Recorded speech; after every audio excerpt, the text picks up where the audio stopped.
Assalamualaikum warahmatullahi wabarakatuh. Halo semuanya, perkenalkan nama saya Aureli Tufela Irawan dengan NIM 11056240058 selaku mahasiswi program studi pendidikan guru pendidikan anak usia dini Fakultas Ilmu Pendidikan Universitas Negeri Jakarta. Pada video kali ini, saya akan menjelaskan tentang konsep sains kehidupan dengan subtema binatang dengan tema yang berjudul Kucingku Sahabatku. Kenapa ya tema Kucingku Sahabatku itu menarik dibahas pada anak usia dini? Karena kucing adalah binatang yang sering kali dijumpai oleh anak, baik itu di lingkungan sekolah, lingkungan rumah, ataupun di taman bermain. Nah, dengan kita membahas tema Kucingku Sahabatku, maka anak akan belajar untuk menyayangi dan merawat kucing dengan baik dan benar. Konsep sains kehidupan dengan subtema binatang adalah pengenalan makhluk hidup khususnya binatang yang membahas tentang ciri-ciri, kebutuhan hidup, dan cara hidup binatang secara sederhana dan menyenangkan agar anak dapat mengamati, memahami, dan peduli terhadap makhluk hidup yang ada di sekitarnya.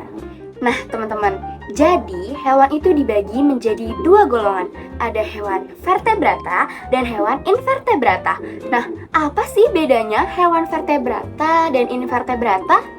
Oke, yuk kita bahas.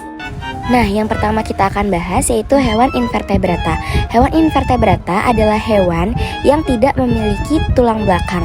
Contoh hewannya itu ada cacing.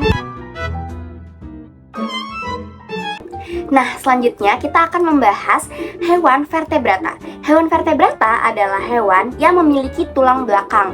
Nah, hewan vertebrata ini dibagi menjadi 5 golongan. Ada mamalia, reptil, unggas, amfibi, dan ikan atau pisces. Nah, kita akan bahas satu persatu ya teman-teman. Apa sih hewan mamalia? Apa sih hewan reptil? Apa sih amfibi? Atau apa sih ikan atau pisces? Atau apa ya yang disebut hewan unggas? Yuk kita bahas bareng-bareng. Nah, yang pertama kita bahas yaitu hewan mamalia. Nah, hewan mamalia itu ciri-cirinya dia memiliki kelenjar susu untuk menyusui anaknya. Kemudian dia itu bernafas dengan paru-paru dan sebagian besar dari hewan mamalia itu melahirkan. Nah, contoh hewannya apa aja sih? Nah, contoh hewan dari mamalia itu ada kucing, kuda, dan lumba-lumba. Nah, selanjutnya yaitu hewan reptil. Reptil ini memiliki ciri-ciri bergerak dengan cara melata. Kemudian, reptil ini memiliki kulit yang bersisik dan bernafas dengan paru-paru. Contoh hewan reptil yaitu ada buaya dan kura-kura. Nah, selanjutnya yaitu hewan amfibi.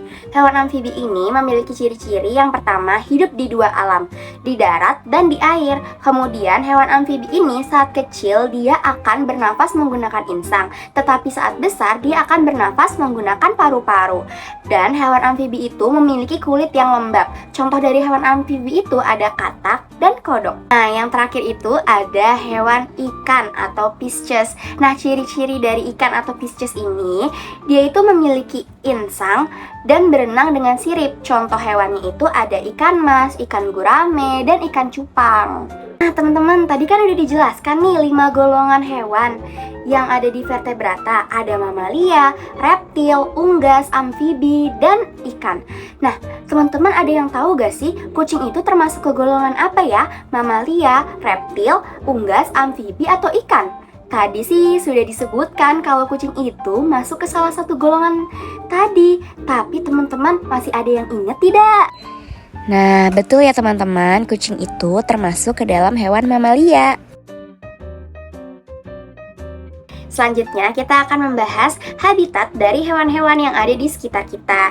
Nah, hewan itu ada 3 habitat. Ada yang hidup di air, di udara, dan di darat. Nah, contoh hewan yang hidup di air itu ada ikan, lumba-lumba, dan ubur-ubur. Nah, selanjutnya hewan yang hidup di udara itu ada burung. Nah, kemudian hewan yang hidup di darat itu ada singa, jerapah, dan gajah. Nah, teman-teman, kalau kucing itu hidup di mana ya? Di udara, di air, atau di darat? Nah, kita akan saksikan video berikut untuk mengetahui kucing itu sebenarnya hidup di mana ya? Di udara, di air, atau di darat? Nah, dari video tersebut dapat dilihat ya teman-teman bahwa kucing itu hidup di darat ya. Lihat, kucingnya sedang berjalan di daratan, bukan di air atau di udara. Teman-teman, selanjutnya kita akan membahas cara berkembang biak pada hewan. Nah, jadi cara berkembang biak pada hewan itu berbeda-beda ya teman-teman. Ada 3 jenis berkembang biak pada hewan. Yang pertama itu ada vivipar, yang kedua ada ovipar, dan yang terakhir ada ovovivipar. Hah? Apa sih vivipar, ovipar, dan ovovivipar? Nah, kita akan bahas satu persatu ya teman-teman. Yang pertama ada vivipar. Nah, vivipar adalah hewan yang berkembang biak dengan cara melahirkan. Contohnya itu ada kucing. Nah, selanjutnya ada ovipar. Ovipar adalah hewan yang berkembang biak dengan cara bertelur. Contoh hewannya ada bebek. Yang terakhir ada ovovivipar, yaitu hewan yang berkembang biak dengan cara bertelur dan melahirkan. Contohnya itu ada ikan gupi. Nah, jadi dia itu akan bertelur di dalam perut, kemudian nanti telurnya akan menetas di dalam perut, baru akan melahirkan ikan gupi yang baru. Selanjutnya kita akan membahas golongan hewan berdasarkan makanannya. Yang pertama itu ada golongan karnivora. Golongan karnivora ini adalah hewan pemakan daging. Contohnya ada singa, harimau, dan kucing. Selanjutnya itu ada golongan herbivora. Golongan herbivora ini adalah hewan pemakan tumbuhan. Contohnya itu ada sapi dan kambing. Selanjutnya ada golongan omnivora atau pemakan segalanya. Jadi hewan tersebut itu pemakan daging dan juga pemakan tumbuhan. Contohnya itu ada tikus, babi, dan ayam. Wah teman-teman, kita sudah sampai akhir nih. Kita sudah membahas perbedaan hewan vertebrata dan invertebrata. Kita juga sudah membahas habitat pada tiap hewan. Kita juga sudah membahas cara perkembangbiakan hewan. Dan yang terakhir, kita sudah membahas golongan hewan berdasarkan makanannya.